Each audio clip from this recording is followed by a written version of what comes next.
Saludos y bienvenidos a otra edición de Boletim Semanal del Servicio Meteorológico Corsó. Ahorita es luna 5 de diciembre 2022. Bom semana. Nós temos a última luna para o que trata año 2022, pero promete que sei, lá nos vai pegar a luna de novembro. Durante a luna de novembro, a temperatura promédio estava 27,2 graus Celsius. Essa aqui estava algo mais bom comparado com o que é normal. Quantidade de aguaceiro registrada no aeroporto Hato estava 269 mm. Essa aqui está muito mais tanto comparado com o que é normal. Sin embargo, essa aqui não é a quantidade recorde que nós temos registrado. No ano 2004, nós registramos uma quantidade de 347 mm de aguaceiro. Velocidade de vento promédio estava 16,1 km por hora. Essa aqui também está algo mais bom comparado com o que é normal. Nossa situação de tempo atual indica que nós temos uma área de pressão boa riba ao Atlântico. Essa aqui está sob um fluxo de vento relativamente suave de nossa área. Essa aqui está trazendo uma condição de lamão relativamente calma e tranquila durante o próximo dia. Apesar que a temporada de orcão termina, a área de pressão boa atualmente tem 40% de chance para seguir desenvolver e virar um ciclone tropical durante os próximos 5 dias. Essa aqui está movendo em direção norte-oeste e não forma uma ameaça para a isla de Aruba, Bonaire e Corsó.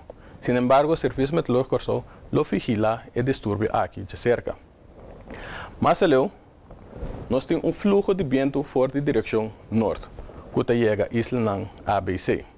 Essa aqui está trazendo um raio relativamente mais frio, que nós por sentir principalmente durante a hora de meia trempão.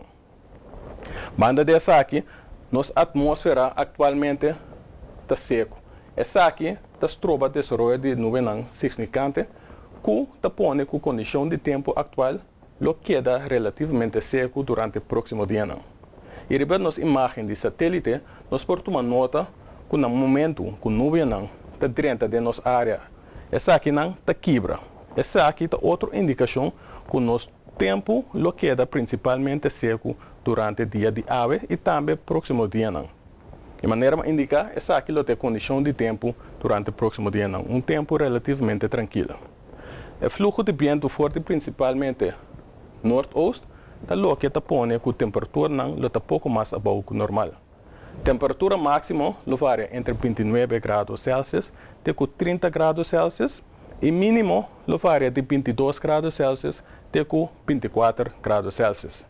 Certa parte de nossa isla pode registrar temperatura um pouco mais abaixo que essa aqui. Nossa condição de lamão também durante seguro ave e manhã lota menos que meio metro. E durante a geração para jabierne, essa aqui lota meio metro para 1,5 metro. Situação de tempo cambia, pois siga toda a informação do Serviço Meteorológico Corsó para você quedar devidamente informado. Danke e até outra semana.